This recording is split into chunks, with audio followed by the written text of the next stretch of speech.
पंचायत प्रतिनिधियों में बहुत ही इंतजार, प्रधानमंत्री को सुनने को लेकर उनमें बेताबी देखी जा रही है। थोड़ा सा और हम जानकारी देने की कोशिश करते हैं कि देश में तकरीबन 5,05,000 गांव हैं, जहां 2,48,281 ग्राम पंचायत सत्ता के विकेंद्रीकरण को मूर्त रूप प्रदान कर रहे हैं। पंचायती राज मंत्रालय के आंकड़े के अनुसार आज देश में जिला स्तर पर 608, प्रखंड स्तर पर 6,590 और ग्राम पंचायत स्तर पर लगभग 2.5 लाख पंचायती राज संस्थाएं हैं, जो राष्ट्रपिता महात्मा गांधी के ग्राम स्वराज के सपने को पूरा कर रही हैं। पंचायतों की भूमिका को बढ़ाने के लिए देश भर में इस वक्त विशेष प्रयास हो रहे हैं। केंद्र सरकार से लेकर राज्य सरकारें भी सत्ता के विकेंद्रीकरण को लेकर गंभीर हैं। अब जमीनी स्तर पर योजनाएं बननी शुरू हुई हैं, जिससे आम लोगों की भागीदारी बढ़ी है। इतना ही नहीं, अब योजनाएं भी स्थानीय आवश्यकताओं और जरूरत के अनुसार बन रही है। झारखंड सरकार ने इस साल बजट से पहले योजना बनाओ अभियान की शुरुआत की थी, जिसकी देश भर में सराहना हुई। जब 24 अप्रैल को पंचायती राज दिवस मनाने की बात आई तो प्रधानमंत्री ने इसी बात को ध्यान में रखकर झारखंड को चुना। आज ही के दिन साल 1993 में 73वां संविधान संशोधन अधिनियम लागू हुआ था। इस वक्त हम देख सकते हैं कि पंचायती राज मंत्री डायस पर हैं और वो संबोधित कर रहे हैं। मंत्रालय में मेरे साथी, मेरे सहयोगी श्री सुदर्शन भगत जी, झारखंड के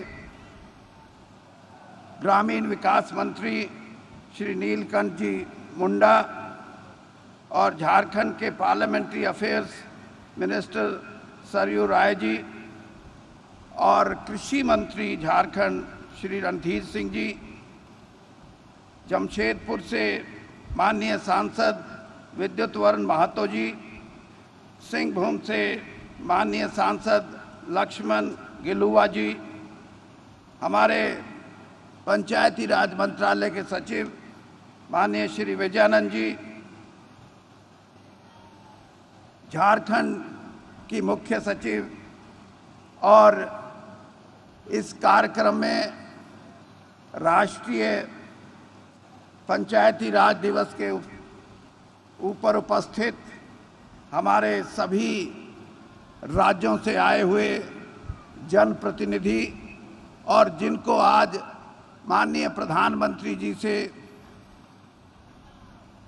वो अवार्ड मिलेंगे, उनकी प्रशंसा के लिए जो उन्होंने अपने अपने कार्य क्षेत्र में किए हैं, वो सभी और माननीय सभी वो हमारे भाई बहन जो यहाँ इस सभा में बहुत बड़ी संख्या में उपस्थित हुए, मैं राष्ट्रीय पंचायत राज दिवस की सभी को बधाई देता हूँ। आज वह महत्वपूर्ण अवसर है जब करोड़ों लोग माननीय प्रधानमंत्री जी को सुनने के लिए अपनी ग्राम सभाओं में इकट्ठे हुए हैं। आज 24 अप्रैल राष्ट्रीय पंचायती राज दिवस, ग्राम उदय से भारत उदय अभियान जो हमने 14 अप्रैल को शुरू किया था, उसका समापन है। पहले हम राष्ट्रीय पंचायती राज दिवस दिल्ली में मनाया करते थे। पंचायतों का नीति निर्धारण, खेती बाड़ी का नीति निर्धारण दिल्ली में बैठ के करते थे। माननीय प्रधानमंत्री ने पहली बार एक ऐतिहासिक निर्णय लिया है कि पंचायत और ग्राम सभाएं और इस देश से कृषि से जुड़ी हुई 70% इस देश की आबादी का नीति निर्धारण भी उनकी सलाह से, उनके मशवरे से लिया जाएगा। और इसीलिए आज 2,58,000 ग्राम सभाओं को माननीय प्रधानमंत्री संबोधित करेंगे जमशेदपुर से।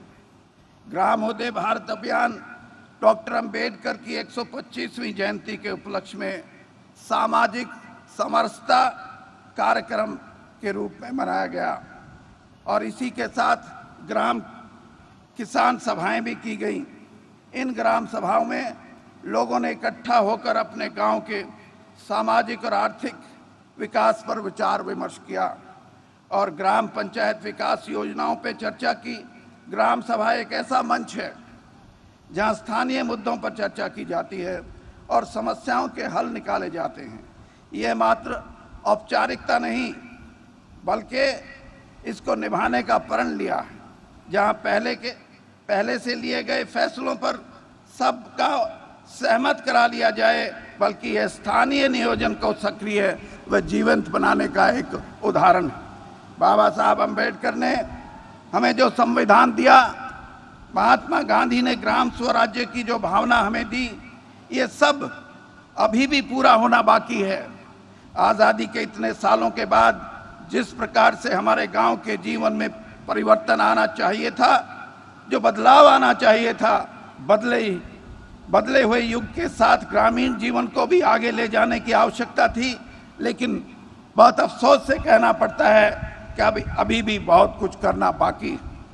भारत का आर्थिक विकास कुछ बड़े शहरों में या कुछ बड़े उद्योग धंधों से नहीं हो सकता।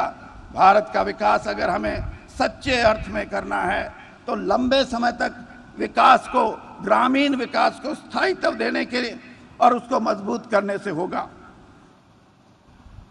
तब जो करके उस पर विश्वास की इमारत मजबूत और स्थायी हो सकती है। और इसके लिए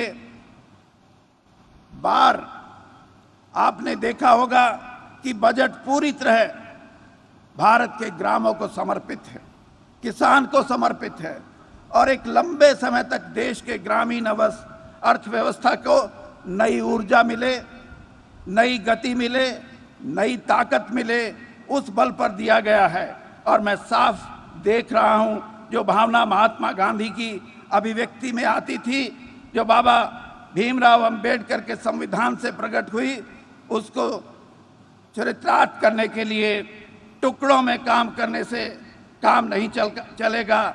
हमें जितने भी विकास के स्रोत हैं सबको गांव की ओर मोड़ना होगा। हमारी 2015 से 2020 में ग्राम पंचायतों को 2 लाख करोड़ रुपया सीधा पंचायतों को जाएगा। हम ये चाहते हैं कि इतनी ही राशि मनरेगा के तहत भी केंद्र से गांव के विकास के लिए जाएगी। इसके अलावा केंद्र की अन्य योजनाएं राज्य सरकारों द्वारा व पंचायतों की अपनी आय से प्रचुर मात्रा में धनराशि गांव विकास के लिए उपलब्ध होगी। जरूरत है तो ग्राम सभाओं के द्वारा अपनी जरूरत वार्षिक व पंचवर्षीय योजना के माध्यम से हम बनाएं। एक और मुद्दा जिस पर ग्राम उदय से भारत उदय अभियान के दौरान कई ग्राम सभाओं में चर्चा हुई है, वह ग्रामीण विकास में महिलाओं की भूमिका। अनुभव बताता है कि जहां महिलाएं सक्रिय रूप से शामिल हुई हैं, स्थानीय नियोजन और स्थानीय विकास तीव्र गति से आगे बढ़ा।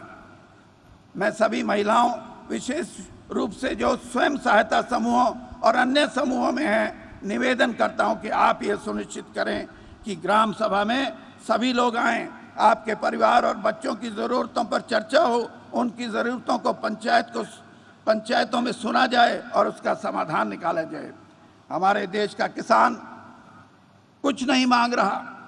किसान को अगर पानी मिल जाए तो मिट्टी से सोना पैदा कर सकता है, बाकी सब चीज़ें तो वो कर सकता है। उसके पास वो हुनर है, उसके पास वो सामर्थ्य है, उसके पास वो मेहनत है। वो कभी पीछे मुड़ के देखता नहीं और किसान अपनी जेब भरे तब संतुष्ट हो, ऐसा नहीं। वह स्वभाव से ही सामने वाले का पेट भरने के लिए हमेशा उतारू रहता है, ये उसका चरित्र है। और जिसे दूसरे को पेट भरने में संतोष मिलता है, वो परिश्रम में कभी भी पीछे नहीं हटता। हमारे देश का किसान क्या चाहता है?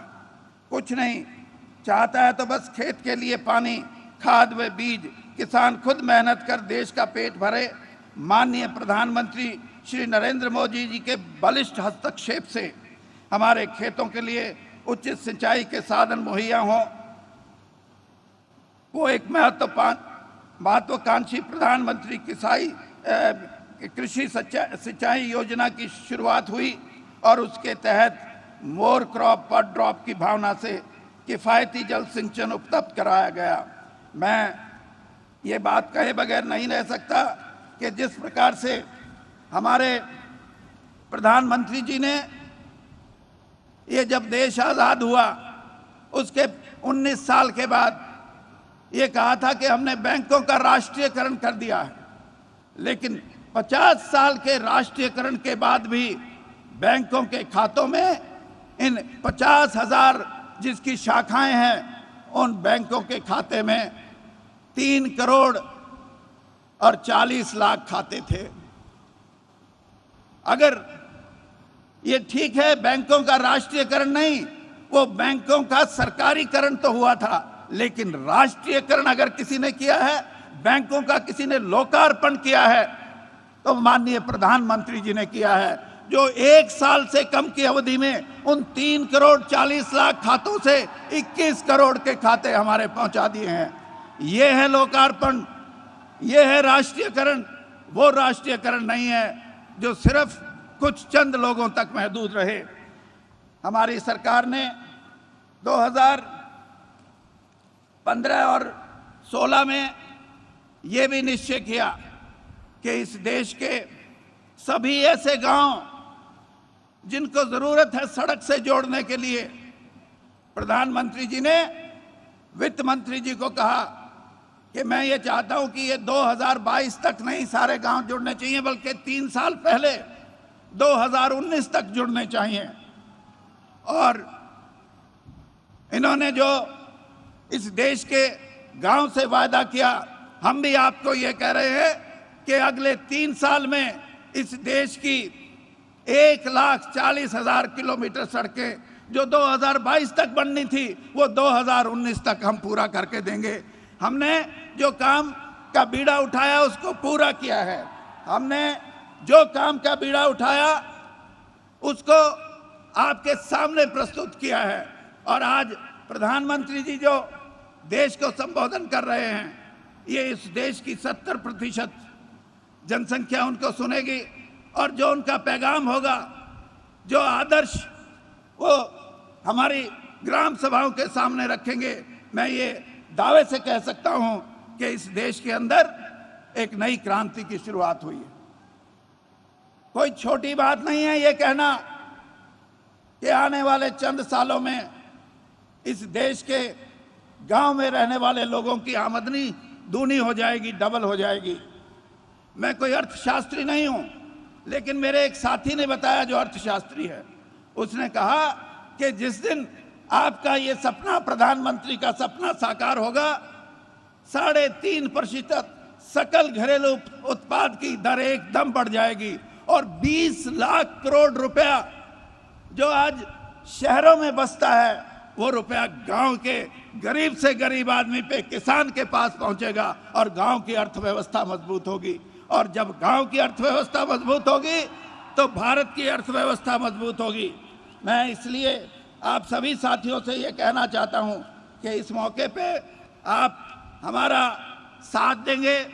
हम ग्राम विकास के लिए जो योजनाएं लेके आ रहे हैं उनके साथ साथ हमें ये यकीन है कि आने वाले समय में पंचायतों में नेतृत्व स्थानीय विकास और सेवाओं का प्रदान करने के लिए महत्वपूर्ण है, लेकिन यह भी महत्वपूर्ण है राज्य पंचायतों को किस हद तक अधिकार सौंपते हैं। उन राज्यों में जो पंचायतों को अधिक शक्तियां प्रदान करते हैं वहां बेहतर शासन और लोगों की आर्थिक भागीदारी, अधिक भागीदारी को भी मिलेगी।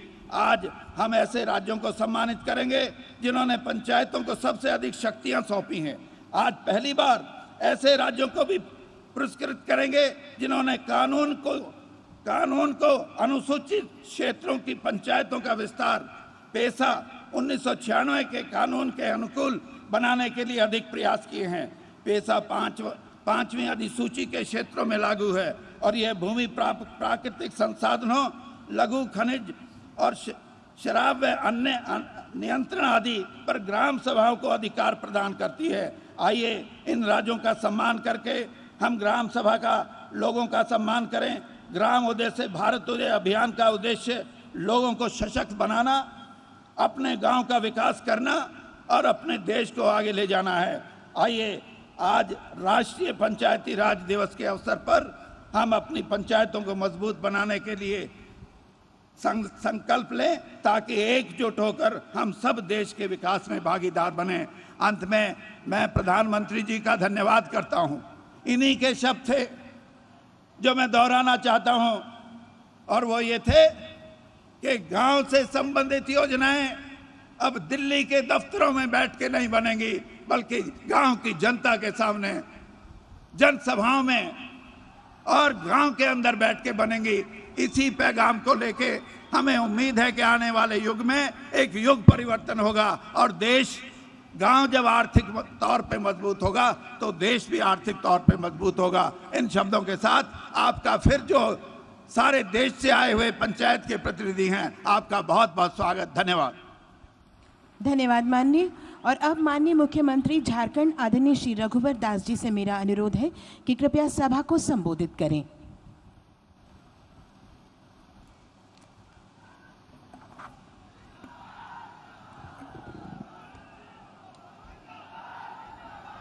विकास के प्रेरणा पुरुष, जनप्रिय, लोकप्रिय और विश्व के सबसे बड़े लोकतंत्र के मुखिया माननीय नरेंद्र मोदी जी, भारत सरकार के सभी सम्मानीय मंत्रीगण, झारखंड के राज्यपाल महामहिम श्रीमती द्रौपदी मुर्मू जी, विभिन्न राज्यों से आए हमारे सभी मंत्रीगण, सांसदगण, विधायकगण एवं देश भर से आए सभी प्रतिनिधि बहनों एवं भाइयों, स्टेडियम में बैठे सभी देवियों, सज्जनों और देश भर में जमशेदपुर से माननीय प्रधानमंत्री जी के ओजस्वी भाषण को सुनने के लिए टेलीविज़न और रेडियो में सुन रहे सभी भारतवासी, सर्वप्रथम मैं झारखंड की धरती पर जहां पंचायतों की पारंपरिक व्यवस्था मानकी मुंडा, राजी पहाड़, माझी परगनेत और डोकलो सोहार की अद्भुत परंपरा कायम है, वहां देश के सबसे बड़े लोकतंत्र के मुखिया प्रधानमंत्री माननीय नरेंद्र मोदी जी और आगंतुक मेहमानों का हार्दिक जोहार और हार्दिक अभिनंदन। ये हमारा सौभाग्य है कि इस कार्यक्रम में राष्ट्रीय लोकतंत्र के सबसे बड़े प्रतिनिधि देश के प्रधानमंत्री जी के साथ देश के अंतिम पंचायत के प्रतिनिधियों के बीच संवाद का एक मौका देख रहे हैं। गांधी जी ने स्वराज और सुशासन का सपना देखा था। ग्राम उदय से भारत उदय भी माननीय प्रधानमंत्री जी की उसी परिकल्पना को विस्तार और मजबूती देने वाला कार्यक्रम है। मैं मानता हूं कि स्वशासन जनता के सुखमय जीवन का प्राण है और इसीलिए पूरे देश में ग्राम स्तर पर वास्तविक शासन के लिए वातावरण का निर्माण हो, इसके लिए आज का यह सम्मेलन मील का पत्थर साबित होगा। पंचायतें हमेशा ही लोक शक्ति के साथ साथ सामाजिक, आर्थिक, राजनीतिक और विकास का एक आधार रही है। इस देश में पंच परमेश्वर की अवधारणा शुरू से ही रही है, जो सामाजिक समरसता के बीच ही नहीं, न्यायिक स्वच्छता की एक इकाई के रूप में भी काम करती है। आज इस मंच से मैं झारखंड की 3.25 करोड़ जनता की ओर से केंद्र सरकार और भारत सरकार के लोकप्रिय प्रधानमंत्री जी को धन्यवाद देना चाहूँगा, जिन्होंने 14वें वित्त आयोगों से राज्यों को भरपूर राशि आवंटित की है। झारखंड को भी 4 वर्षों के अंदर 6,000 करोड़ रुपए आवंटित होंगे और इस वर्ष का 653 करोड़ रुपए झारखंड को आवंटित होने जा रही है। इससे निश्चित रूप से पंचायती राज संस्थाओं का अधिकार बढ़ेगा और आर्थिक रूप से हमारी पंचायत आत्मनिर्भर बन सकेगी। माननीय प्रधानमंत्री जी 2013 में जब गुजरात के मुख्यमंत्री थे तो उन्होंने पंचायती राज और ग्राम विकास पर एक राष्ट्रीय अधिवेशन में उन्होंने ग्राम पंचायत को अपनी योजनाएं बनाने की वकालत की थी। और इसीलिए मैं देश के पंचायत मुखिया प्रधानमंत्री जी को प्रेरणा पुरुष मानता हूं। और इसी प्रेरणा से प्रेरित होकर झारखंड सरकार ने भी राज्य के सभी गांवों में योजना बनाओ अभियान चलाया, जिसमें मैं स्वयं, हमारे सभी मंत्रीगण, हमारे सांसद, विधायकगण, अधिकारीगण और निर्वाचित पंचायत प्रतिनिधियों ने बढ़ चढ़कर भाग लिया। मैं माननीय प्रधानमंत्री जी को बताना चाहता हूं, झारखंड में 4,402 ग्राम पंचायत है, जिसमें 263 पंचायत समिति एवं 24 जिला परिषद है। इसमें 16 जिलों के 135 प्रखंड में 2071 ग्राम पंचायतें पेशा क्षेत्रों में है। हमने पंचायत चुनाव में 50% महिलाओं को आरक्षण भी दी थी। मैं पंचायतों के सशक्तिकरण के लिए पंचायतों के शक्तियों को सौंपी जा रही है। 2016 तक हमारी सरकार सभी पंचायत भवन का निर्माण लक्ष्य निर्धारित किया है। साथ ही साथ 2017 तक सभी पंचायत इंटरनेट से जुड़ जाए, इसका भी हमने लक्ष्य निर्धारित किया है। जो 2015-16 के दरमियान योजना बनाओ अभियान के तहत जो गांव के द्वारा चयनित है, 10 लाख से अधिक योजनाओं का चयन किया गया, जिसमें 1.8 लाख योजनाएं जल संचय और जल संरक्षण के लिए। 14वें वित्तीय अनुशंसा के अनुसार ग्राम पंचायत को मिलने वाली राशि से बुनियादी सुविधाओं को सुदृढ़ करने के लिए 6 लाख से अधिक योजनाओं का चयन किया गया है, जिसमें 50,000 पुराने सामुदायिक तालाबों का जीर्णोद्धार भी है। राज्य सरकार की ओर से भी राज्य सरकार के बजट से इस बार 1 लाख डोबा और 2,000 नए तालाब का निर्माण की शुरुआत हो चुकी है और 15 जून तक 1 लाख डोबा और 2,000 तालाब की खुदाई और 50,000 तालाब का जीर्णोद्धार मनरेगा के द्वारा ये हमारी सरकार ने लक्ष्य निर्धारित किया, ताकि 2016 का बरसात का पानी बह के ना जाए, खेत का पानी खेत में, गांव का पानी गांव में। इस परिकल्पना के साथ हमारी सरकार काम कर रही है। ग्राम सभा के जो भी प्रस्ताव है, उनके आधार पर हमने विकास और आधारभूत संरचनाओं को पूरा करने का संकल्प लिया है। माननीय प्रधानमंत्री जी को मैं इस मंच से आश्वस्त करना चाहता हूं, केंद्र और राज्य सरकार की जो भी योजनाएं, उसमें तालमेल बैठाकर अंतिम व्यक्ति तक योजनाएं पहुंचे, ये हमारी सरकार के प्रयास है। जैसा कि इस योजना का उद्देश्य है, ग्राम उदय से भारत उदय, हम लोगों के उत्थान के लिए कृत संकल्पित है, गांव के उत्थान के लिए कृत संकल्पित है, ताकि भारत के उत्थान में भागीदारी हो सके। मेरा एक इस पंचायत सम्मेलन में सुझाव होगा कि ग्राम पंचायत और ग्राम सभा के बीच वही संबंध होनी चाहिए जो विधायिका और सरकार के बीच होता है। ग्राम पंचायत को ग्राम सभा के प्रति उत्तरदायी होनी चाहिए। मुझे उम्मीद है कि माननीय प्रधानमंत्री की योजना भारत उदय के लिए एक मिसाल कायम करेगा।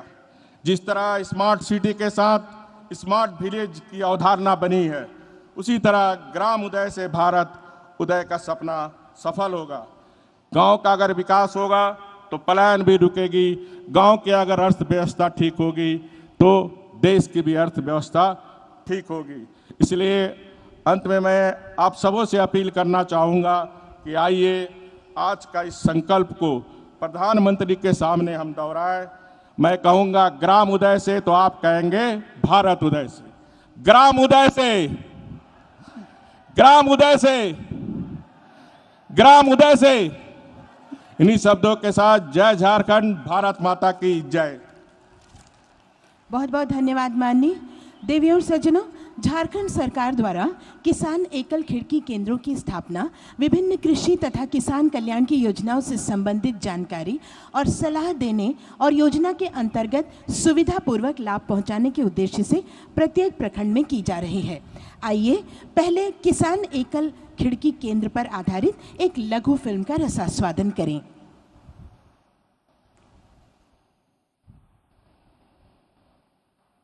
झारखंड में कृषि कार्य और भी आसान। अब है झारखंड में कृषि सिंगल विंडो। इस सिंगल विंडो से आप कृषि से संबंधित हर जानकारी प्राप्त कर सकते हैं, जैसे मृदा स्वास्थ्य जांच, प्रधानमंत्री फसल बीमा योजना, किसान क्रेडिट कार्ड, समय पर खाद, बीज आदि की विशेष जानकारी। जब प्रधानमंत्री श्री नरेंद्र मोदी हजारीबाग में कृषि अनुसंधान केंद्र का शिलान्यास करने आए तो उन्होंने हरित क्रांति की आगाज की। झारखंड की इस धरती में जो प्रयास आरंभ हुआ है वो उत्तम स्तर कक्षा के कृषि वैज्ञानिकों को तैयार करेगा, कृषि क्षेत्र के निष्णातों को तैयार करेगा और हमारी कृषि को आधुनिक बनाने की दिशा में झारखंड की धरती पर से एक नया युग प्रारंभ होगा। इसी एक विश्वास के साथ मैं आप सबको, खास करके मेरे देश के किसान भाइयों को हृदय से बहुत बहुत शुभकामनाएं देता हूं। और प्रधानमंत्री के सपनों को आगे ले जाने का काम किया मुख्यमंत्री श्री रघुवर दास ने, जब उन्होंने सदन में कृषि सिंगल विंडो की स्थापना की घोषणा कर दी और इसके साथ ही अलग से कृषि बजट सदन में पेश कराया। कृषि सिंगल विंडो की स्थापना, कृषक को पटवन के लिए अनुमानित दर पर डीजल की आपूर्ति, गांव का पानी गांव में, खेत का पानी खेत में। रघुवर सरकार से हम लोग को बहुत फायदा हुआ है। अब मेरे पास अपना पंपिंग सेट है और बीज भी आराम से उपलब्ध हो जाता है और मिट्टी जो खेत का है उसका भी इस साल जो है मृदा स्वास्थ्य जांच करवाए हैं और कार्ड भी मिला हम लोग को। किसानों की बेहतर दशा दिशा के लिए झारखंड को फसल उत्पादन में आगे ले जाने के लिए अब है हमारे पास इस वित्तीय वर्ष में 100 प्रखंडों में कृषि सिंगल विंडो तथा शेष प्रखंडों में अगले वित्तीय वर्ष में पूरा किया जाएगा। आइए इसका लाभ लें और झारखंड को एक नई पहचान दें। और अब माननीय प्रधानमंत्री जी से मेरा विनम्र आग्रह है कि किसान एकल खिड़की केंद्रों का शुभारंभ शिलालेख का अनावरण करने की कृपा प्रदान करें।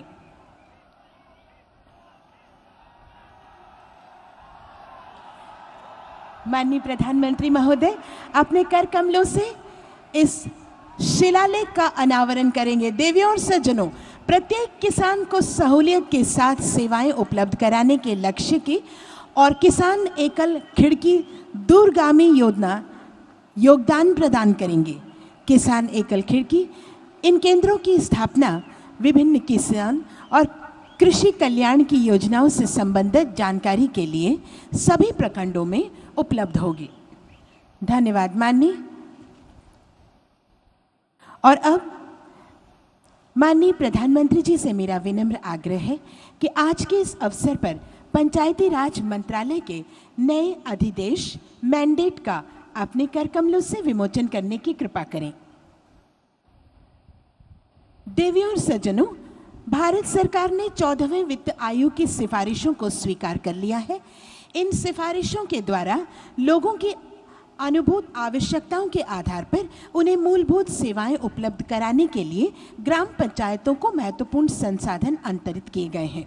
इस संदर्भ में पक्ष समर्थन, कैपेसिटी बिल्डिंग, क्षमता निर्माण, व्यावसायिक और तकनीकी सहायता प्रदान करने और राज्यों और संघ क्षेत्र के बीच में क्रॉस लर्निंग को बढ़ावा देने के लिए पंचायती राज मंत्रालय ने अपने जनादेश को नए सिरे से परिभाषित किया है। इस पंचायती राज मंत्रालय के नए अधिदेश का विमोचन माननीय प्रधानमंत्री जी द्वारा। और अब माननीय प्रधानमंत्री जी से मेरा विनम्र निवेदन है कि अपने कर कमलों से डेवोल्यूशन इंडेक्स रिपोर्ट, अंतरिम सूचकांक रिपोर्ट का विमोचन करने की कृपा करें। देवियों और सज्जनों, वर्ष 2015-16 के लिए अंतरिम सूचकांक यानी डेवोल्यूशन इंडेक्स रिपोर्ट को तैयार करने का उत्तरदायित्व पंचायती राज मंत्रालय ने टाटा सामाजिक विज्ञान संस्थान, Tata institute of social sciences को सौंपा था। भारत में स्थानीय लोकतंत्र और अंतरण किस दिशा में जा रहा है, इस विषय पर यह रिपोर्ट 27 राज्यों और 5 संघ राज्य क्षेत्रों में 8 महीने तक किए गए वृहद और बिंदुवार मूल्यांकन का परिणाम है।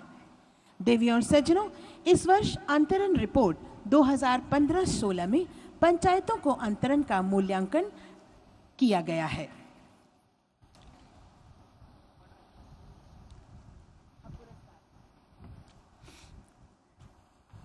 देवियों और सज्जनों, प्रतिवर्ष राष्ट्रीय पंचायती राज दिवस के अवसर पर पंचायतों को राष्ट्रीय पुरस्कार प्रदान किए जाते हैं। आज के इस अवसर पर माननीय प्रधानमंत्री जी से मेरा विनम्र आग्रह है कि सर्वश्रेष्ठ राज्यों को डेवोल्यूशन इंडेक्स, ई पंचायत और पेसा इंडेक्स राष्ट्रीय पुरस्कार प्रदान करने की कृपा करें। सबसे पहले पुरस्कार प्राप्त करने के लिए आमंत्रित कर रहे हैं केरल राज्य। देवियों और सज्जनों, केरल राज्य से पुरस्कार प्राप्त करने के लिए मंच पर आमंत्रित है Shri P.I. Sheikh Pareeth, special secretary, local self government.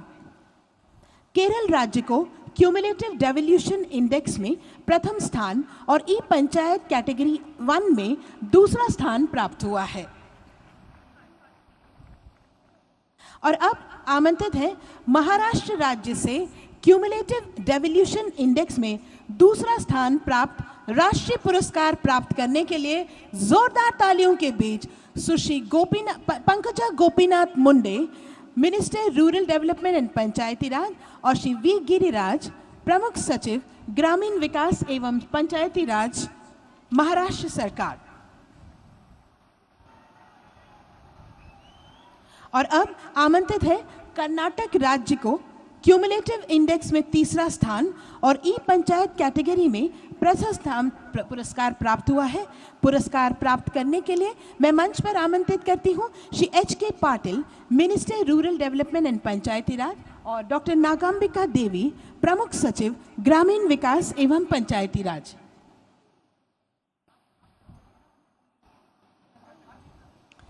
जोरदार तालियों के बीच हम स्वागत करेंगे कर्नाटक राज्य।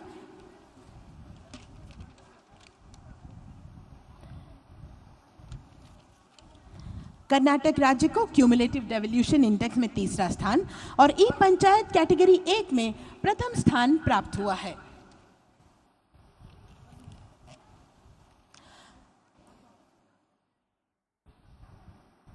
पूर्वोत्तर के राज्यों में क्यूमुलेटिव डेवोल्यूशन इंडेक्स में प्रथम स्थान प्राप्त करने वाला राज्य है सिक्किम। सिक्किम राज्य को इंक्रीमेंटल डेवोल्यूशन इंडेक्स में दूसरा स्थान भी प्राप्त हुआ है।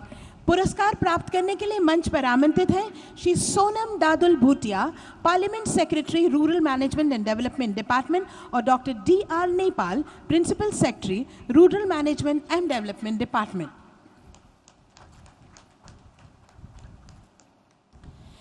पुरस्कारों की श्रृंखला को आगे बढ़ाते हुए आमंत्रित है आंध्र प्रदेश राज्य, जिन्हें इंक्रीमेंटल डेवोल्यूशन इंडेक्स में प्रथम स्थान प्राप्त हुआ है।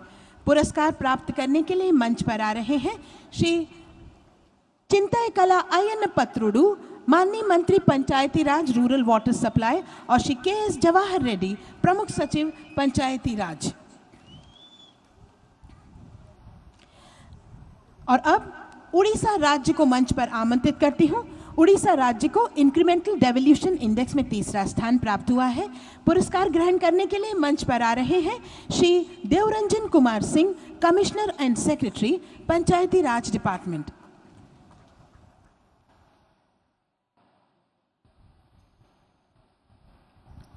गुजरात राज्य को पेसा इंडेक्स में प्रथम स्थान प्राप्त हुआ है। पुरस्कार ग्रहण करने के लिए मैं मंच पर आमंत्रित करना चाहूंगी Shri Shailesh Patel, deputy director statistics, Panchayati Raj विभाग।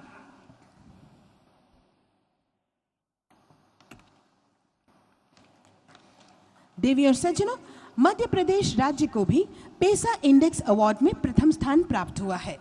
पुरस्कार प्राप्त करने के लिए मंच पर आमंत्रित हैं श्री गोपाल भार्गव, माननीय मंत्री पंचायती राज एवं ग्रामीण विकास, और श्री ब्रिजेश कुमार श्रीवास्तव, अतिरिक्त सचिव पंचायत एवं ग्रामीण विकास विभाग, मध्य प्रदेश। जोरदार तालियां मध्य प्रदेश के लिए।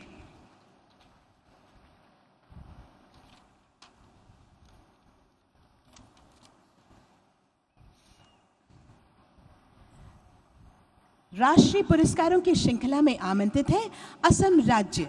देवी और सज्जनों, असम राज्य को ई पंचायत कैटेगरी 2 में प्रथम स्थान प्राप्त हुआ है।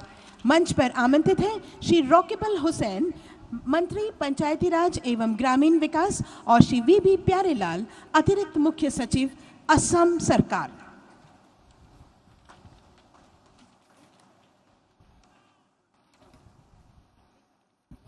बहुत बहुत धन्यवाद माननीय प्रधानमंत्री एवं अन्य गणमान्य अतिथिगण। देवियों और सज्जनों, अब वो ऐतिहासिक क्षण जिसके लिए हम सब प्रतीक्षारत हैं। ग्राम पंचायत की श्रेष्ठता स्थापित करने हेतु एक सशक्त संदेश देने के लिए माननीय प्रधानमंत्री जी की प्रेरणा और राष्ट्रीय पंचायती राज दिवस का आयोजन जनता के बीच किया गया है। आज माननीय प्रधानमंत्री जी इस मंच से देश भर की सभी ग्राम सभाओं को संबोधित करेंगे। जोरदार तालियों के बीच स्वागत करेंगे माननीय प्रधानमंत्री जी और सुनेंगे उनके आशीर्वचन। माननीय प्रधानमंत्री जी से मेरा करबद्ध आग्रह है कि आज के इस अवसर पर देश की सभी ग्राम सभाओं को संबोधित करते हुए अपने आशीर्वचन देने की कृपा करें।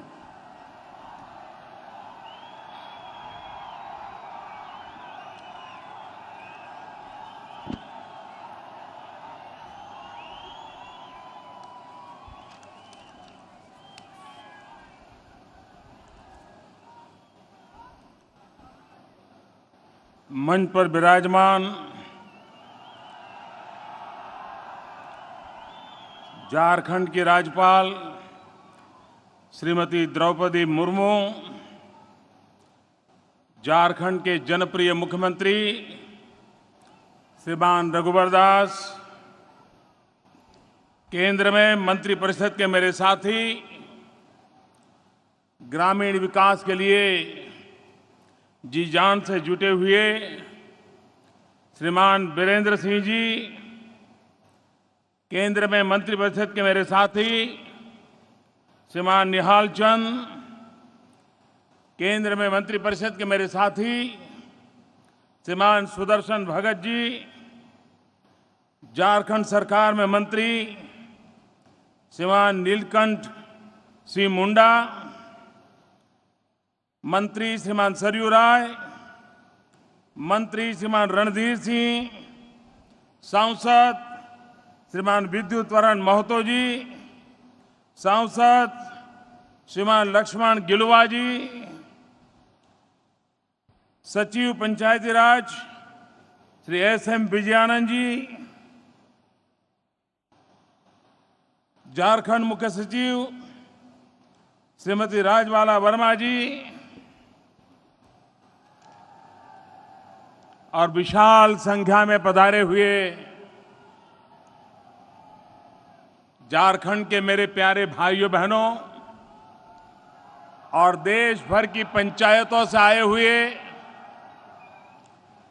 सभी पंचायतों के प्रतिनिधि और आज टेक्नोलॉजी के माध्यम से देश की लाखों पंचायतों में बैठ करके इस कार्यक्रम में भागीदार हुए उन सभी ग्रामवासियों को आज पंचायत राज दिवस पर मेरी बहुत बहुत शुभकामनाएं।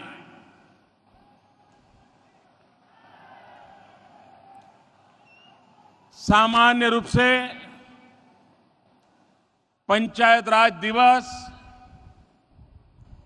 दिल्ली में विज्ञान भवन में हुआ करता था।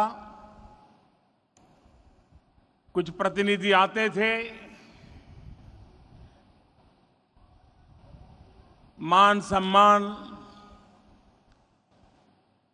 यही परंपरा चलती थी।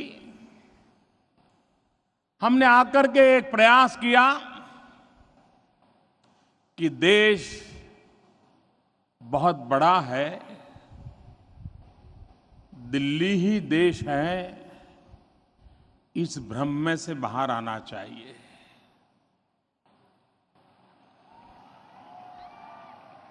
और इसलिए हमारी कोशिश रही है कि भारत सरकार को दिल्ली से बाहर निकाल करके हिंदुस्तान के अलग अलग इलाकों में ले जाया जाए। और इसलिए भारत से कई कार्यक्रम अब हम दिल्ली के बाहर जनता जनार्दन के बीच में ले जाने का एक निरंतर प्रयास करते हैं। जब देश के किसानों के लिए सॉइल हेल्थ कार्ड का प्रारंभ करना था तो हमने राजस्थान चुना था, जहां पर पानी की किल्लत रहती है, जहां किसान को बहुत सारा जूझना पड़ता है। जब हमने बेटी बचाओ बेटी पढ़ाओ अभियान प्रारंभ किया तो हमने हरियाणा की धरती से किया था, क्योंकि हरियाणा देश में बालकों की तुलना में कम से कम बालिकाओं वाला राज्य था। एक बहुत बड़ी चिंता का विषय था और उस एक कार्यक्रम का परिणाम यह आया कि हरियाणा ने साल भर के भीतर भीतर जेंडर रेशियो में आमूलचूल परिवर्तन कर दिया। बालक और बालिका की संख्या बराबर करने की दिशा में वो तेज गति से सफलतापूर्वक आगे बढ़ रहे हैं। हमें जब सामान्य मानवी को सुरक्षा देने वाली जीवन बीमा योजनाओं का एक नया संस्करण सामान्य नागरिकों के लिए लाना था, जिन राज्यों में अधिकतम गरीबी है उनमें से एक पश्चिम बंगाल में हमने उस कार्यक्रम का आरंभ किया था। और आज मुझे खुशी है कि ग्रामोदय से भारतोदय, पंचायत राज व्यवस्था गांवों में बसने वाले हिंदुस्तान की ओर भारत सरकार का और भारत का प्रतिबद्धता, कमिटमेंट, इस अवसर को झारखंड की भगवान बिरसा मुंडा की धरती को हमने पसंद किया है। और आज इस धरती से देश के गांव वासियों से बातचीत करने का मुझे सौभाग्य मिला है। महात्मा गांधी कहा करते थे कि भारत गांवों में बसा हुआ है, लेकिन हम देख रहे हैं कि आजादी के इतने सालों के बाद गांव और शहर के बीच खाई बढ़ती ही चली गई। जो सुविधाएं शहर में हैं, क्या गांव उसका हकदार नहीं है क्या?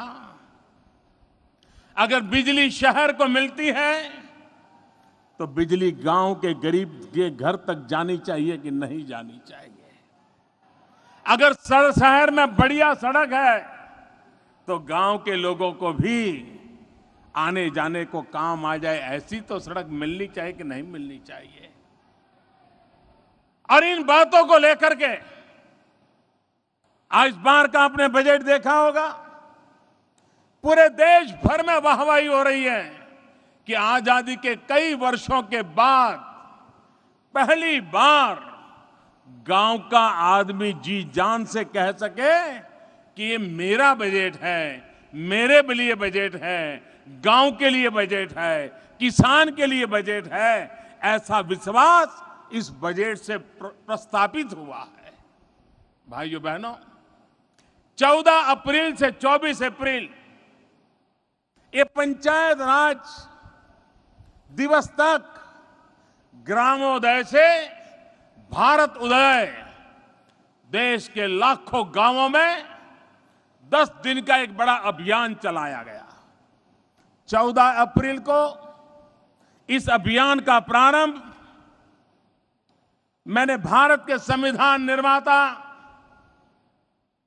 श्रीमान बाबा साहब आंबेडकर की जन्मस्थली मध्य प्रदेश के मऊ से किया था। लाखों की तादाद में मध्य प्रदेश के नागरिक उस समय सम्मिलित हुए थे और 14 अप्रैल से आरंभ हुआ यह अभियान पूरे देश में अलग अलग विषयों पर फोकस करता हुआ योजनाओं का आरंभ करता हुआ, नए संकल्प करता हुआ, जागृति की नई ऊंचाइयों को पार करता हुआ पूरे देश में चलता रहा। और यह कार्यक्रम इतना व्यापक हुआ और मैं चौधरी वीरेंद्र सिंह और उनके विभाग के सभी लोगों को, मैं राज्य सरकारों को हृदय से अभिनंदन करना चाहता हूं कि ऐसी चमचमाती धूप में भी, ऐसी गर्मी में भी सरकार के बड़े बड़े अधिकारी गांवों में गए, राजनेता गांवों में गए, गांवों में कार्यक्रमों की भरमार बनी रही और गांव को आगे बढ़ाने का एक माहौल गांव के भीतर पैदा हुआ और अपने बलबूते पर, अपने पास जो उपलब्ध रिसोर्सेज है, उन रिसोर्सेज के आधार पर गांव को आगे बढ़ाने का संकल्प आज हिंदुस्तान भर में नजर आ रहा है। हम देख रहे हैं कि कुछ गांव कल्पना बाहर शहरों से भी उत्तम कभी कभी व्यवस्थाएं बनाने में सफल हुए हैं। अगर गांव के पंचायत व्यवस्था में बैठे हुए प्रतिनिधि यह संकल्प करें कि गांव के लोगों ने 5 साल के लिए मुझ पे भरोसा किया है, क्या 5 साल के अंदर मैं गांव को कुछ ऐसा देकर के जाऊं ताकि आने वाली पीढ़ियां भी याद करें कि फलाने फलाने वर्ष में फलाने पंचायत के प्रधान थे, फलाने पंचायत के मेंबर थे, इन्होंने हमारे गांव में ये बढ़िया काम कर करके गए। हर किसी के मन में, सभी जनप्रतिनिधियों के मन में यह संकल्प होना चाहिए कि मैं मेरे कार्यकाल में जिन लोगों का मैं प्रतिनिधि हूं, उस क्षेत्र की भलाई में कुछ न कुछ उत्तम ऐसे काम करके जाऊंगा जो आने वाले दिनों में गांव को आगे जाने के लिए एक मजबूत नींव का काम करेंगे, एक सही दिशा का काम करेंगे, एक सही गति पर ले जाकर के मैं रखूंगा। ये संकल्प हर किसी का होना चाहिए। ये ग्रामोदय से भारतोदय यात्रा के द्वारा दुनिया के लोगों को अजूबा लगता है। आज हमारे देश में इन पंचायतों में करीब करीब 30 लाख चुने हुए जनप्रतिनिधि बैठे हैं और उसमें 40% महिलाएं बैठी हैं। कुछ राज्यों ने, झारखंड जैसे राज्यों ने 50% किया है, कुछ राज्यों में 33% है। उसके कारण औसत मैं बताता हूं, करीब 40% संख्या महिलाओं की है। ये महिलाओं की संख्या अब काफी समय हुआ है। मैं आज इस पंचायती राज दिवस के अवसर पर इन लाखों मेरी महिला प्रतिनिधियों से आग्रह करना चाहता हूं, हाथ जोड़ करके विनती करना चाहता हूं कि मेरी माताएं बहनें, आपके गांव ने आप पर भरोसा रखा है और आप एक मां है, आप एक महिला है। क्या आप अपनी पंचायत में कुछ बातों के विषय में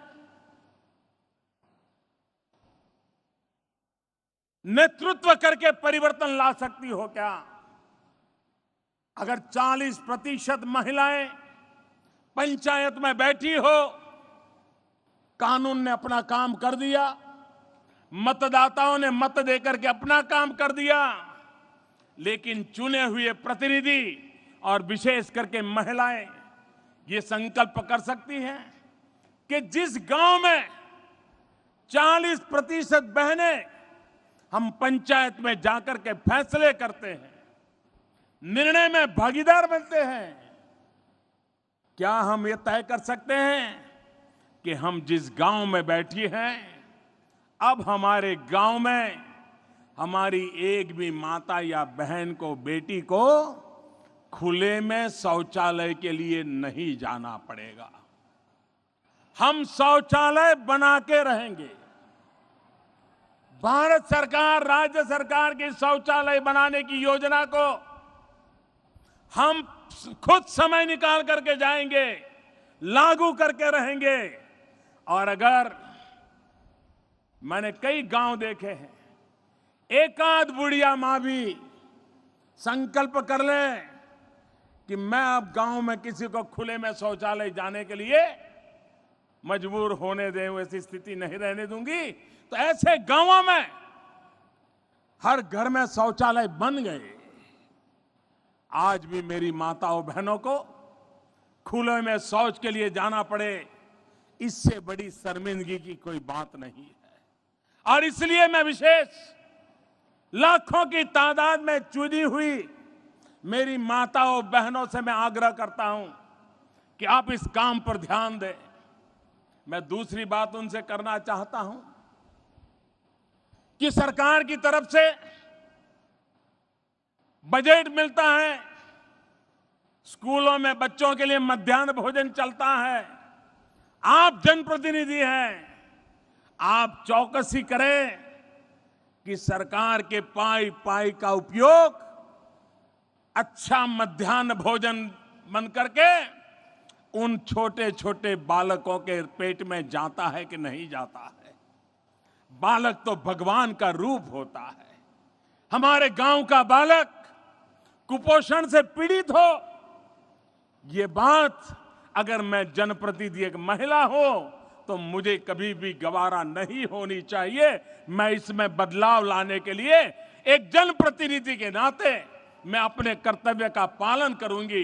ये संकल्प मेरी 39% माताएं बहनें, 1/3 गांवों में प्रधान महिलाएं हैं। क्या हम ये संकल्प कर नहीं सकते ताकि हमारे गांव में हमारे गरीब से गरीब बालक भी कुपोषण के शिकार न हो और उसके लिए हम चिंता कर सकें। मैं मेरी इन माताओं बहनों से एक और काम के लिए अपेक्षा करना चाहता हूं। हमारे गांव में हर साल गरीबी की रेखा के नीचे जीने वाली 5 महिलाएं या 10 महिलाएं हर वर्ष उनकी प्रसूति का समय आता होगा।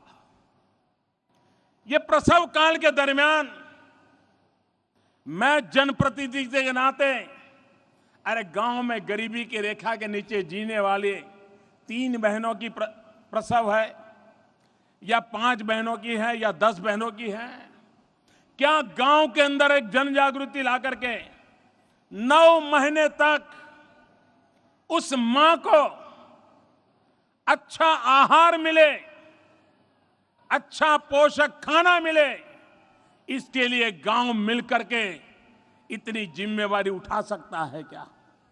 मैं इसलिए नहीं कहता हूं कि सवाल बजट का है, मुद्दा बजट का नहीं होता है। यह जन आंदोलन जब बन जाता है तब हमारी माताएं जो प्रसव पीड़ा के कारण कभी मां मरती है, कभी जन्म लेने वाला बच्चा मरता है, कभी मां और बच्चा दोनों मर जाते हैं। 21वीं सदी के हिंदुस्तान में हमारे गांव की माताएं, और जब एक प्रसव में जो मां मरती है गांव में, उसकी उम्र क्या होती है? 25 साल, 27 साल की वो बेटी जो मां बनने वाली है, कितने सपने संजो करके उसने शादी की होगी, कितने सपने संजोए कर उस परिवार में वो बहू बन करके आई होगी। और पहली ही प्रसव में अगर वो मौत के शरण हो जाती है तो वो परिवार कितना तबाह हो जाता होगा, उन परिवारों की हालत क्या होती होगी। जो नौजवान इस उम्र में अपनी पत्नी खो देता है, उसकी मनस्थिति क्या होती होगी। इतनी बड़ी दर्दनाक पीड़ा, इस पीड़ा से मेरी 40% माताएं बहनें अगर गांव में जनप्रतिनिधि हो और उस गांव में प्रसव के कारण मां मरे, बच्ची मरे, बेटा मरे, बेटी मरे, इस बात को हमें मिटाना है। हम जागरूकता लाएं कि हम अब ऐसे गरीब मां बहनों की प्रसूति है तो उनको आशा वर्कर से मिला लें, उनकी देखभाल करें और नजदीक के दवाखाने में ही उसकी प्रसूति हो, उसके लिए हम उसको प्रेरित करें। अगर अस्पताल में उसकी प्रसूति होती है तो उसकी जान बचने की संभावना बढ़ जाती है। मेरी माताएं बहनें, आप जनप्रतिनिधि हैं, आप पंचायत में जाकर के बैठती हैं, लेकिन अगर और इसके लिए आप कितनी पढ़ी है कितनी नहीं पढ़ी है इसका महत्व नहीं है। जिस लगन के साथ आप अपने परिवार को संभालती हैं, वही ताकत उस गांव की गरीब महिलाओं के परिवार को संभालने के लिए ताकतवर होती है। उतना अनुभव काफी होता है और उसको लेकर के आप चल सकती है। मैं जनप्रतिनिधियों से भी आग्रह करना चाहता हूं, आज वो स्थिति नहीं है।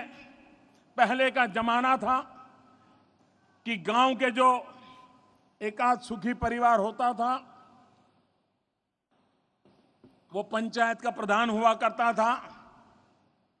कोई भी सरकारी अफसर आए, गांव में कोई मेहमान आए तो उसी के घर में मीटिंग होती थी, चाय पान होता था, कभी भोजन होता था। महीने भर में 15-20 मेहमान स्वाभाविक होते थे और उसकी आर्थिक स्थिति अगर ठीक रही तो लोगों का स्वागत वगैरह करता था और गांव वाले भी सोचते थे कि भाई इनके जिम्मे डाल दो।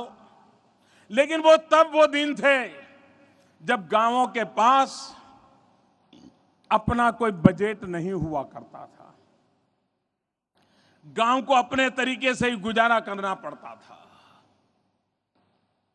बहुत कम व्यवस्थाएं साधन की तरफ से होती थी। आज वक्त बदल चुका है।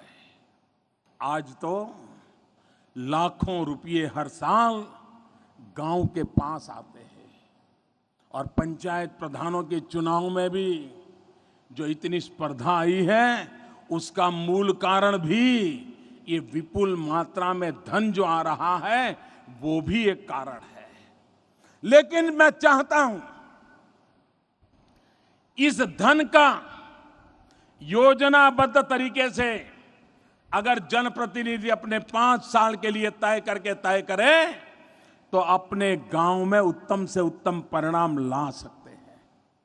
पिछले 60 साल में जो चीजें आपके गांव में नहीं हो पाई होगी वो चीजें आप 5 साल के भीतर इतने ही धन से कर सकते हैं। और इसके लिए हमारी पंचायत व्यवस्था को हमें मजबूत बनाना चाहिए। नियमित रूप से पंचायत की बैठक हो और मेरा ये विश्वास है देश का भाग्य बदलने के लिए जितना महत्व दिल्ली की बड़े से बड़ी संसद का है उतना ही महत्व ये मेरे गांव की संसद का है। और इसलिए ग्राम सभा को भी बल देने की आवश्यकता है। आज जब ग्राम सभा होती है तो औसत कितनी संख्या आती है?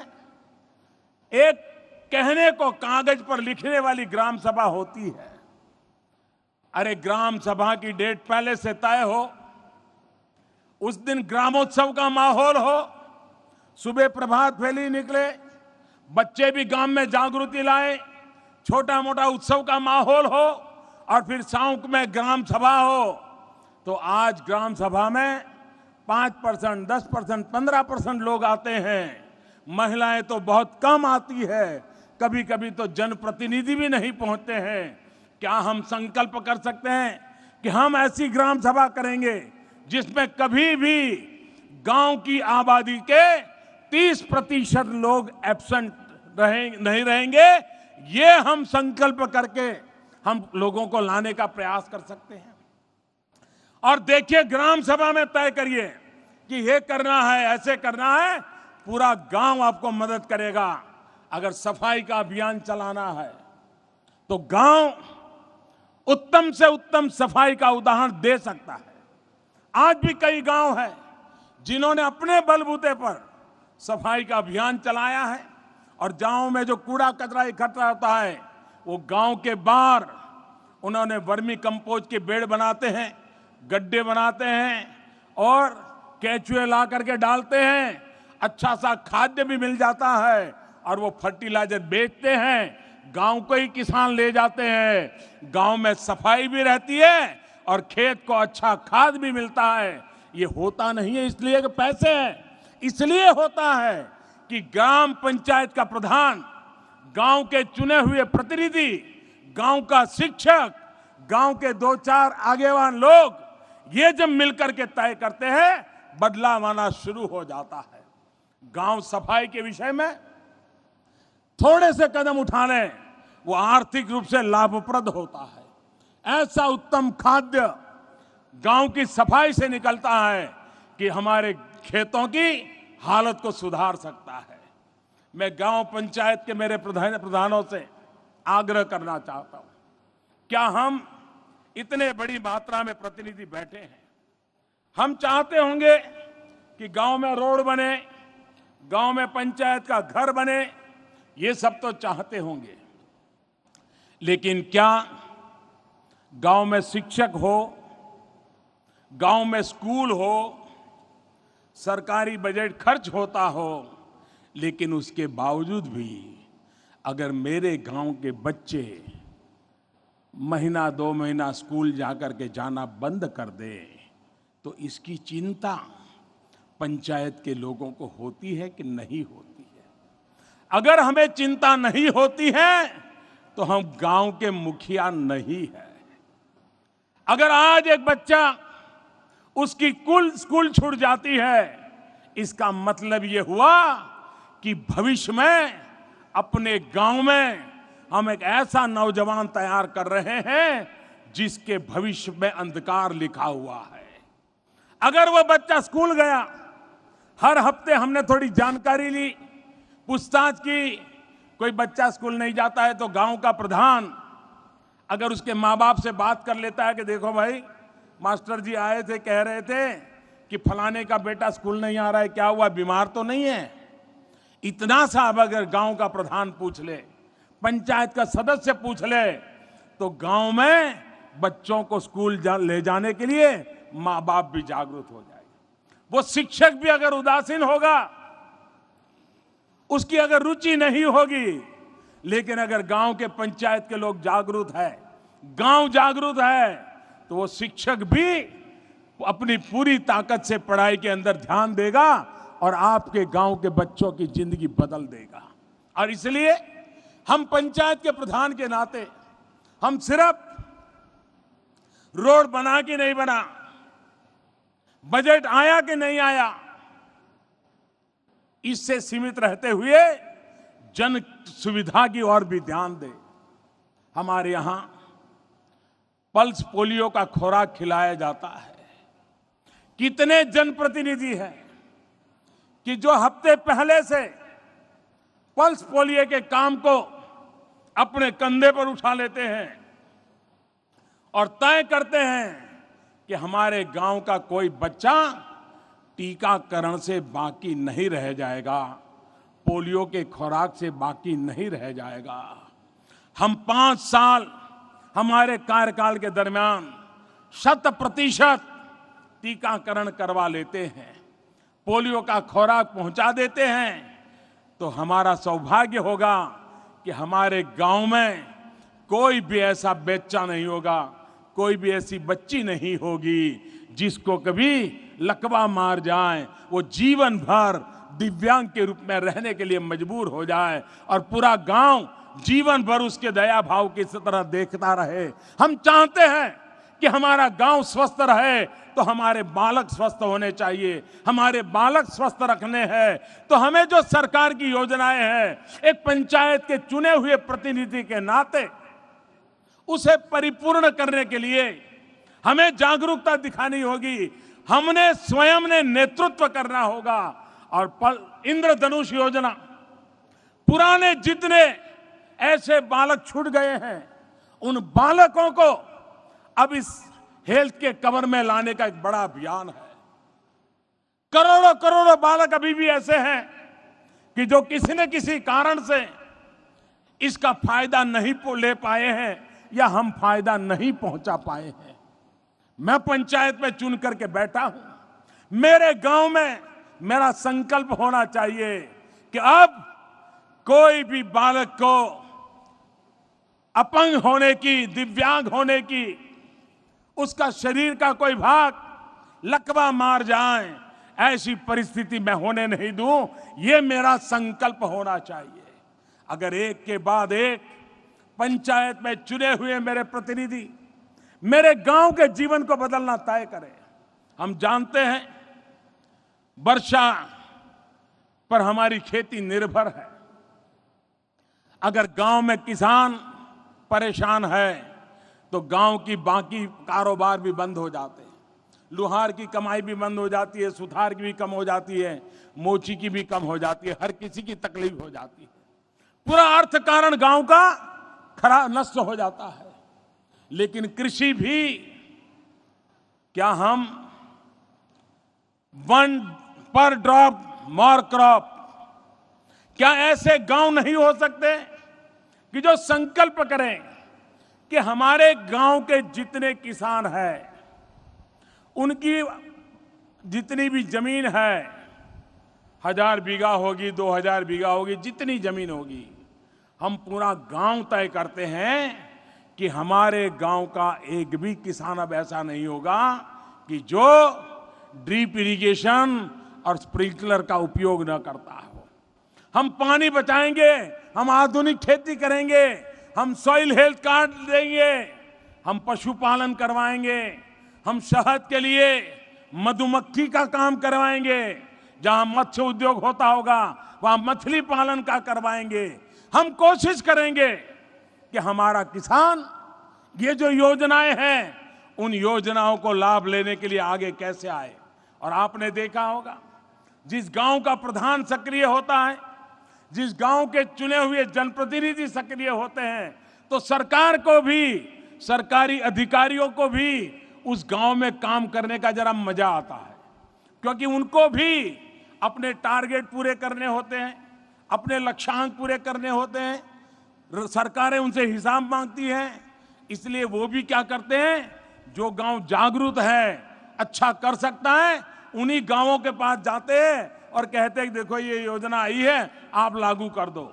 और उसके कारण होता क्या है कि एक इलाके में जो 12-15 बहुत सक्रिय पंचायत है, उनको सारे फायदे पहुंच जाते हैं, और जो निष्क्रिय पंचायतें हैं वहां अफसरों को जाने का मन ही नहीं करता है, सरकार को जाने का मन नहीं करता है, और पैसे एक तरफ चले जाते हैं।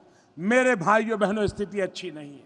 आप स्वयं जागरूक बनिए, आप सक्रिय बनिए, आप नेतृत्व कीजिए। अगर आप सक्रिय बनते हैं, आप नेतृत्व करते हैं, तो मैं नहीं मानता हूं कि अफसरों को कहीं और जाने का मन करेगा। उनको तो विश्वास होगा कि यहाँ के 20 गांव मेरे जिम्मे हैं, 20 गांव इतने अच्छे हैं कि सारी योजनाएं लागू हो जाएगी, उन सारी योजनाएं 20 गांव में आ जाएगी। आज पैसों की कमी नहीं है मेरे भाइयों बहनों, योजनाओं की कमी नहीं है, दृष्टि की कमी नहीं है। आवश्यकता है कि धरती पर बैठे हुए मेरा गांव का कल्याण करने वाले, पंचायत राज्य व्यवस्था से जुड़े हुए मेरे पंचायत के भाई बहन इसके लिए समर्पित भाव से काम करें।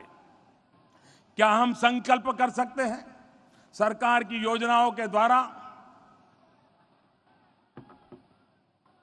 सरकार की योजनाओं के द्वारा गांव की अपनी सफलताओं का एक हिसाब होता है, लेकिन 5 साल के लिए गांव 5 कार्यक्रम ले सकता है, 1 साल के लिए 1 कार्यक्रम। जैसे अगर कोई गांव तय करे कि हम ऐसा गांव बनाएंगे जो हरित गांव होगा, इस वर्ष में हम गांव में इतने पेड़ लगाएंगे और उस पेड़ को लगा करके पूरे गांव को हरा भरा कर देंगे, ये संकल्प कर सकते हैं। दूसरे साल कोई संकल्प करे हम ऐसा गांव बनाएंगे जहां से एक बूंद भी वर्षा का पानी हम बाहर नहीं जाने देंगे। हम बूंद बूंद पानी को रोकने का प्रबंध करेंगे। हम जल संचय के लिए हम पूरी तरह काम करेंगे। हम ये तय कर सकते हैं कि भाई मेरा गांव, हमारे गांव का एक भी किसान ऐसा नहीं रहेगा जिसका सॉइल हेल्थ कार्ड नहीं होगा। हमारे गांव में ऐसा एक भी किसान नहीं होगा जिसके खेत में स्प्रिंकलर या ड्रिप इरिगेशन ना हो। ऐसा मैं गांव, किसान मित्र गांव बना सकता हूं क्या मैं ये सोच सकता हूं कि मेरा गांव जहां पर एक भी बालक ड्रॉप आउट नहीं करेगा। मैं ऐसा गांव बना सकता हूं कि जहां मेरा एक भी बालक किसी भी टीकाकरण की व्यवस्था से बाकी नहीं रह जाएगा, बाहर नहीं रह जाएगा। ये मैं संकल्प कर सकता हूं क्या? अगर मैं ये योजना बनाऊं कि मेरे गांव में डिजिटल इंडिया का जो मूवमेंट चलने वाला है, मेरे गांव तक फाइबर का नेटवर्क आने वाला है, मैं मेरे गांव में अभी से ये टेक्नोलॉजी का उपयोग करने वाली नौजवानों की टोली तैयार करके मेरे नगर गांव को भी ई ग्राम बनाने की दिशा में मैं काम कर सकता हूं क्या? मैं संकल्प कर सकता हूं क्या कि मेरे गांव में अब एक भी बालक जन्म के कारण और जन्म के तुरंत बाद मृत्यु नहीं होगी, उसकी भी मैं चिंता करूंगा। मैं ये तय कर सकता हूं कि मेरा गांव ये बाल मित्र गांव होगा, मेरा गांव ये बालिका मित्र गांव होगा, मेरा गांव दहेज मुक्त गांव होगा। ऐसे ऐसे सामाजिक संकल्प अगर हम गांव के अंदर लेने का एक माहौल बनाए, हर वर्ष गांव का जन्मदिन मनाएं, हम तय करें कि हमारे गांव का फलाना जन्मदिन है और उस समय गांव के जितने लोग शहरों में गए हैं वो खास उस गांव में आने चाहिए। पूरे दिन उत्सव चलना चाहिए। गांव एक साल का संकल्प करे कि एक साल के अंदर हमें गांव को कहां ले जाना है। पंचायत राज व्यवस्था एक स्ट्रक्चर है, पंचायत राज व्यवस्था एक संवैधानिक व्यवस्था है, लेकिन जब तक जनप्रतिनिधि और जन सामान्य जुड़ करके जन आकांक्षाओं की पूर्ति के लिए संकल्प लेकर के जी जान से जुड़ते नहीं है, परिणाम नहीं मिलता है। भाइयों बहनों, गांव के अर्थकारण को ताकतवर बनाना है। गांव का अर्थकारण ताकतवर बनेगा तभी देश का अर्थकारण ताकतवर बनेगा। जब तक गांव के गरीब की खरीद शक्ति नहीं बढ़ती, देश की इकोनॉमी में बल नहीं आता है। और इसलिए हमारी कोशिश है कि गांव की सामान्य मानवी की आय कैसे बढ़े, गांव के सामान्य मानवी की खरीद शक्ति कैसे बढ़े। और हमारे पाई पाई का उपयोग, मनरेगा की योजनाएं चलती हैं, लाखों रुपया करोड़ों रुपया आते हैं, अरबों खरबों रुपया जाते हैं, लेकिन अगर हम तय करें कि हम गांव में मनरेगा के पैसे तो आएंगे, लोगों को काम भी मिलेगा, लेकिन उसमें से हम एसेट निर्माण करेंगे, जल संचय की व्यवस्था करेंगे, तालाब है तो उसको गहरा करेंगे, पानी ज्यादा है उसकी व्यवस्था करेंगे, पेड़ पौधे लगाने हैं तो पैसे उसमें लगाएंगे।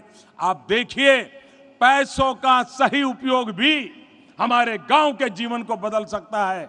और इसलिए मेरे प्यारे पंचायत के भाइयों बहनों, आज जिनको इनाम मिला है, जिन्होंने कुछ अच्छा करने का प्रयास किया है, उन सबको, सम्मान प्राप्त करने वाले राज्यों को, उन गांवों को और उन अधिकारियों या प्रतिनिधियों को हृदय से बहुत बहुत अभिनंदन देता हूं कि उन्होंने आज देश के सामने एक उत्तम कार्य की मिसाल रख करके भारत सरकार से सम्मान प्राप्त किया है। लेकिन मैं आशा करूंगा कि जो उत्तम कार्य करके सम्मान प्राप्त करने वाले लोग हैं, वो वहीं पर न अटके और नई चीजें सोचे और नई चीजें करे और देश और दुनिया के सामने एक उत्तम उदाहरण प्रस्तुत करे। उसी प्रकार से गांव के बाकी कामों के साथ हमने गांव की आर्थिक बाबतों को भी देखना होगा। कुछ चौकसी की जरूरत है। मैं जब सरकार में आया तो मैंने पूछा, 18,000 गांव ऐसे निकले कि जहां बिजली का खंभा भी नहीं पहुंचा, बिजली का तार भी नहीं पहुंचा। अगले साल आजादी के 70 साल हो जाएंगे, 18,000 गांव में अगर बिजली का तार नहीं पहुंचा है तो वे 18वीं शताब्दी में अंधेरे में जी रहे हैं। हमने बीड़ा उठाया है कि उन 18,000 गांवों में बिजली पहुंचानी है। 1000 दिन में मैंने काम करने का तय किया है। मैं बराबर पीछे लगा हूं, भारत सरकार पीछे लगी है, राज्य सरकारों को दौड़ा रहे हैं, काम हो रहा है। लेकिन कभी कभार खबर आ जाती है कि जाहिर हो जाता है फलाने गांव में बिजली पहुंच गई, और कोई अखबार वाला पहुंच जाता है तो पता चलता है कि वहां तो अभी खंभा पहुंचा है। मैं गांव वालों से कहता हूं, आप जागरूक रहिए। आप देखिए कि अब कोई गलत जानकारी तो नहीं देता है ना। अगर आप जागरूक रहे तो मुझे इतनी चिंता नहीं करनी पड़ेगी। क्या मेरी चिंता का थोड़ा हिस्सा मेरे गांव के मेरे साथी नहीं उठा सकते क्या? मेरे गांव के प्रतिनिधि इस बात को नहीं उठा सकते? मैं देश के प्रतिनिधियों से कहता हूं, आइए कंधे से कंधा मिला करके जो एक एक सपने देखे हैं उन सपनों को हम पूरा करें। भाइयों बहनों, गांव में आज भी हमारी गरीब मां लकड़ी का चूल्हा जला करके खाना पकाती है।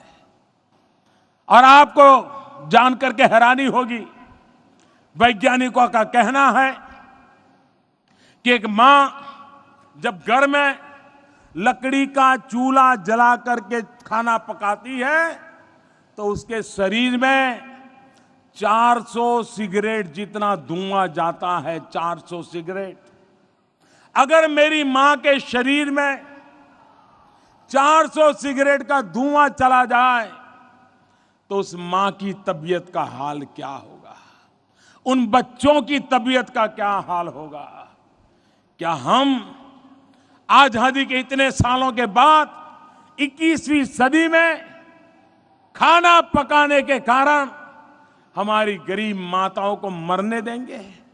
भाइयों बहनों, अब ये नहीं चल सकता। हमें उन्हें लकड़ी के चूल्हे से, धुएं से, 400 सिगरेट के जुल्म से मुक्ति दिलानी पड़ेगी। और इसलिए हमने बीड़ा उठाया है। आने वाले 3 साल में 5 करोड़ परिवारों में गैस का सिलेंडर देना है। आपके गांव में भी होंगे। आप स्वयं गांव में देखें कि सरकार ने जो काम उठाया है उसका फायदा पहुंच रहा है कि नहीं पहुंच रहा है, सही व्यक्ति को पहुंच रहा है कि नहीं पहुंच रहा है। इन गरीबों की मदद करना, आप देखिए उनकी जिंदगी में बदलाव आना शुरू हो जाएगा। गांव के बगल के जंगल बच जाएंगे। लकड़ी कटती है, जंगल कटते हो बच जाएंगे। हम पर्यावरण की भी रक्षा करेंगे, माताओं के स्वास्थ्य की भी चिंता करेंगे, बच्चों के भविष्य की भी चिंता करेंगे। और इसलिए मैं आपसे आग्रह करता हूं कि हम एक भागीदारी के साथ, सहभागिता के साथ, कंधे से कंधा मिला करके, देश का बड़ा सा बड़ा मुखिया क्यों ना हो, गांव के बड़े से बड़े मुखिया से कोई बड़ा नहीं होता है। मेरे लिए गांव का मुखिया बहुत बड़ा होता है, क्योंकि वो चाहे तो अपने नेतृत्व, अपने दिशा दर्शन से गांव के जीवन को बदल सकता है। और एक बार हिंदुस्तान के गांव बदलने लग गए तो इस देश को बदलते हुए देर नहीं लगेगी। भाइयों बहनों, जो सुविधाएं शहर में है वो सुविधाएं गांव को भी मिलनी चाहिए। हमने अभी इनाम नाम की योजना शुरू की है। ये इनाम योजना किसानों को बहुत बड़ा भला करेगी। अभी वो प्रारंभिक अवस्था में है, अभी थोड़ी कमियां भी होगी, सुधार करते करते अच्छाइयों की तरफ जाएंगे भी। लेकिन इनाम योजना, नेशनल एग्रीकल्चर मार्केट, अब किसान अपने मोबाइल फोन से तय कर सकता है कि उसने अपनी फसल कहां बेचनी है, अपनी पैदावार कहां बेचनी है। जहां ज्यादा पैसा मिलेगा वहां बेचेगा। इसके लिए हमारे में जागरूकता चाहिए। इन चीजों का फायदा उठाने के लिए हमारे पास व्यवस्था होनी चाहिए। अगर हम उस बातों को करेंगे तो आप देखिए परिणाम आना शुरू हो जाएगा। और इसलिए मेरे प्यारे भाइयों बहनों, खास करके मेरे गांव के प्यारे भाइयों बहनों, हमारी कोशिश है, आज शहरों में डिजिटल नेटवर्क है, जितना महत्व हाईवेज का है उतना ही महत्व आईवेज का है। इंफॉर्मेशन वे, गांव के लोगों को भी वो सारी इंफॉर्मेशन चाहिए। और इसलिए ऑप्टिकल फाइबर नेटवर्क गांव-गांव पहुंचाना है। जो गांव जागरूक होंगे, खेतों में से वो पाइप डालने के लिए सुविधा दे देंगे, इतनी तेजी से काम होगा कि आपके गांव को भी आधुनिक विश्व से क्या जोड़ने में सुविधा बनेगी। गांव स्वयं जागरूकता दिखाएं। योजनाओं की कमी नहीं है, पैसों की कमी नहीं है, समय सीमा में काम करने के इरादे में कमी नहीं है। आवश्यकता है चारों तरफ सहयोग की, आवश्यकता है सक्रियता की, आवश्यकता है सही दिशा में मिलकर के चलने की। एक बार गांव चल पड़ा तो देश चल पड़ेगा। इस विश्वास के साथ आज पंचायत राज दिवस पर 10 दिन का महाअभियान, पहली बार देश के 2.5 लाख गांवों में इतना बड़ा अभियान चला है। पूरी सरकार ताकत लग गई इसके साथ। एक प्रकार से कार्यक्रम का समापन हो रहा है, लेकिन इरादों का आरंभ हो रहा है, संकल्प का आरंभ हो रहा है। हमने 10 दिन में ग्रामोदय का खाका समझ लिया है। अब शुरू होता है कि आने वाले हमारे कार्यकाल के दरमियान जितने भी वर्ष मुझे मिले हैं, अगले चुनाव तक पंचायत के प्रधान के रूप में, पंचायत के मेंबर के रूप में एक एक मिनट का उपयोग, एक एक पाई का उपयोग, एक एक पल का उपयोग मैं मेरे गांव को ग्रामोदय के लिए उत्तम से उत्तम ग्रामोदय की कल्पना करके करूंगा, तभी भारतोदय का मेरा सपना पूरा होगा। इस काम के लिए मैं फिर एक बार आप सबको निमंत्रण देता हूं, आपका सहयोग चाहता हूं। मैं झारखंड सरकार को भी अभिनंदन देता हूं, रघुवर दास जी का अभिनंदन करता हूं कि आज उन्होंने बड़े बड़े शहरों में बड़े बड़े उद्योगों के लिए सिंगल विंडो सिस्टम की तो चर्चा सुनी है।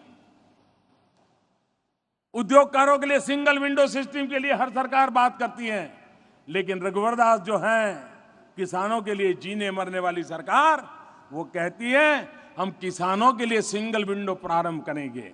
आज किसानों के लिए सिंगल विंडो योजना का जो प्रारंभ किया है, उनकी कल्पकता के लिए, उनके इस योजनाबद्ध उपक्रम के लिए मैं रघुवर दास जी को और झारखंड की सरकार को हृदय से बहुत बहुत अभिनंदन करता हूं, बहुत बहुत उनकी बधाई करता हूं।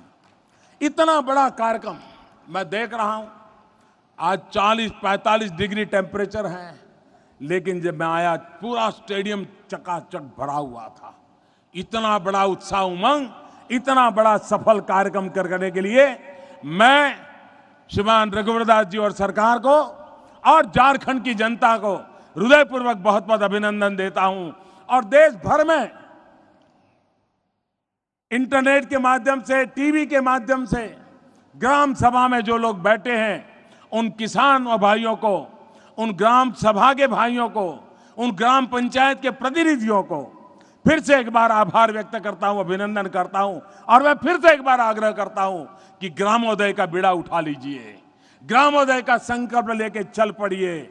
आज से हम शुरू करें, अब रुकना नहीं है, थकना नहीं है, अविराम चलते रहना है, गांव के सपनों को पूरा करके रहना है। महात्मा गांधी की 2019 में 150 साल होंगे, उस समय गांधी के सपनों का गांव बना करके रहेंगे, ये निर्धार करके चले। इसी एक अपेक्षा के साथ आपको बहुत बहुत शुभकामनाएं। धन्यवाद। बहुत बहुत धन्यवाद माननीय प्रधानमंत्री महोदय। आपके ओजपूर्ण प्रेरणात्मक आह्वान और वक्तव्य से देश के सभी करोड़ों ग्रामवासी एवं सभी देशवासी अभिभूत हुए। बहुत बहुत धन्यवाद। और अब मैं माननीय विधायक श्री साधु चरण महतो जी से अनुरोध करती हूं कि माननीय प्रधानमंत्री जी को छौ मुखौटा भेंट करें। देवियों और सज्जनों, विश्व प्रसिद्ध लोक नृत्य छौ पूर्वी मध्य भारत की जनजातीय लोक भौली की संस्कृति विरासत का एक उत्कृष्ट नमूना है। छौ मुखौटा ओजपूर्ण जनजातीय अस्मिता का अलंकार है, यहाँ के लोगों के पराक्रम का प्रतीक है, सिंहभूम क्षेत्र और आसपास के समाज के जीवट की जीवंत झलकी है, उनकी वीरता का उद्बोधन है। यह छौ मुखौटा माननीय विधायक श्री साधु चरण महतो जी माननीय प्रधानमंत्री जी को भेंट कर रहे हैं। और अब मंच पर विराजमान अतिथियों को स्मृति चिन्ह भेंट किया जाएगा। सबसे पहले मैं निवेदन करना चाहूँगी माननीय मुख्यमंत्री झारखंड आदरणीय श्री रघुवर दास जी से कि वे माननीय प्रधानमंत्री जी को स्मृति चिन्ह भेंट करें। देवियों और सज्जनों, हृदय से धन्यवाद और हमारी मनोभावनाओं के उद्गार का स्वरूप ये स्मृति चिन्ह माननीय प्रधानमंत्री जी को झारखंड की सरकार की ओर से। और अब माननीय पंचायत एवं ग्रामीण विकास मंत्री झारखंड आदरणीय श्री नीलकंठ सिंह मुंडा जी से मेरा अनुरोध है कि माननीय केंद्रीय ग्रामीण विकास पंचायती राज पेयजल एवं स्वच्छता मंत्री आदरणीय श्री बीरेंद्र सिंह जी को स्मृति चिन्ह भेंट करें। पंचायती राज ग्रामीण विकास मंत्रालय की ओर से ये भव्य आयोजन देवी और सज्जनों झारखंड की इस पावन भूमि में आयोजित किया गया और माननीय कृषि पशुपालन एवं सहकारिता मंत्री आदरणीय श्री रणधीर सिंह जी से मेरा अनुरोध है कि केंद्रीय राज्य मंत्री ग्रामीण विकास आदरणीय श्री सुदर्शन भगत जी को स्मृति चिन्ह भेंट करें।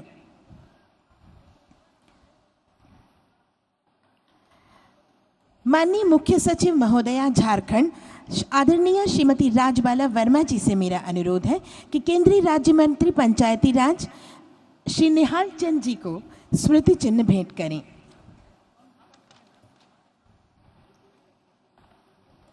आज का ये ऐतिहासिक अभूतपूर्व आयोजन केंद्रीय पंचायती राज मंत्रालय और झारखंड संस्कार के सहयोग से मनाया गया है।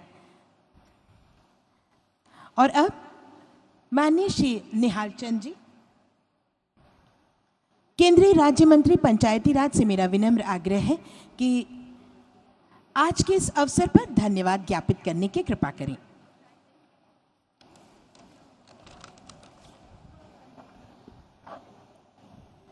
मंच पर विराजमान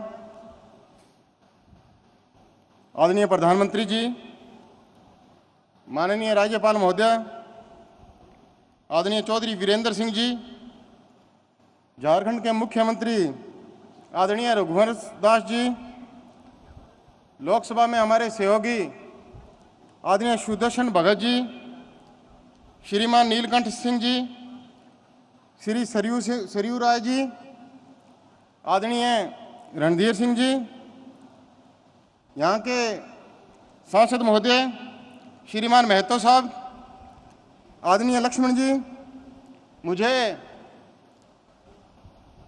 आज के इस अवसर पर प्रधानमंत्री जी को धन्यवाद देने में अपार खुशी हो रही है कि आज का दिन हम सब के लिए एक ऐतिहासिक दिन है।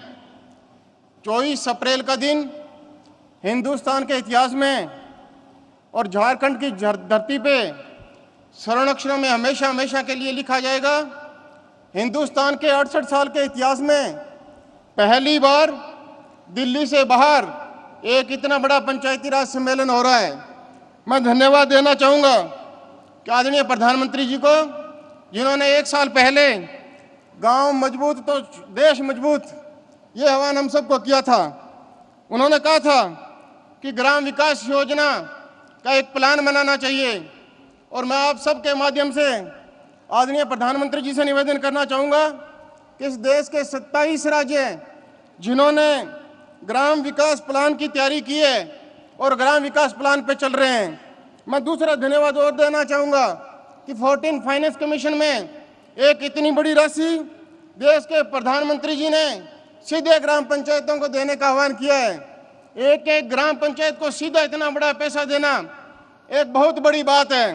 गांव के विकास में आप और हम सब मिलके इस देश की एक एक पंचायत, एक एक जनप्रतिनिधि मिलके 2,58,000 जनप्रतिनिधि सब लोग मिलके गांव में विकास की योजनाओं में हम लोग शामिल होंगे और विकास की योजनाओं को बनाएंगे।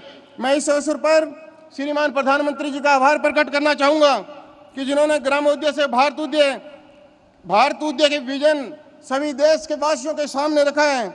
मैं एक बार फिर आप सबका मैं धन्यवाद देना चाहूँगा। मैं झारखंड सरकार को और यहाँ के सभी प्रशासन को और देश के 2,39,000 के ग्राम पंचायतों के सभी जनप्रतिनिधियों को मैं धन्यवाद देना चाहूँगा कि प्रधानमंत्री जी का ग्रामीण विकास का विजन आपने सुना है, आपने देखा है और इस विजन को और ज़्यादा आगे बढ़ा के हम प्रधानमंत्री जी का सहयोग करेंगे। प्रधानमंत्री जी के नेतृत्व में इस देश के विकास की योजना में और ज़्यादा हम निखर के आगे आएंगे। मैं यही निवेदन करने के लिए आया हूँ। बहुत बहुत धन्यवाद। जय हिंद। बहुत बहुत धन्यवाद। देवियों और सज्जनों, बहुत सारा आशीर्वाद और बहुत सी शुभेच्छाएं देकर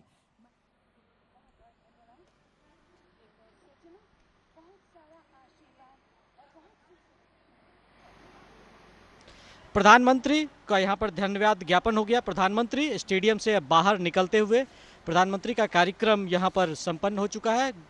ग्राम उदय से भारत उदय अभियान का जो ये 11 दिवसीय कार्यक्रम था, उसका आज पंचायती राज दिवस के मौके पर समापन हुआ है।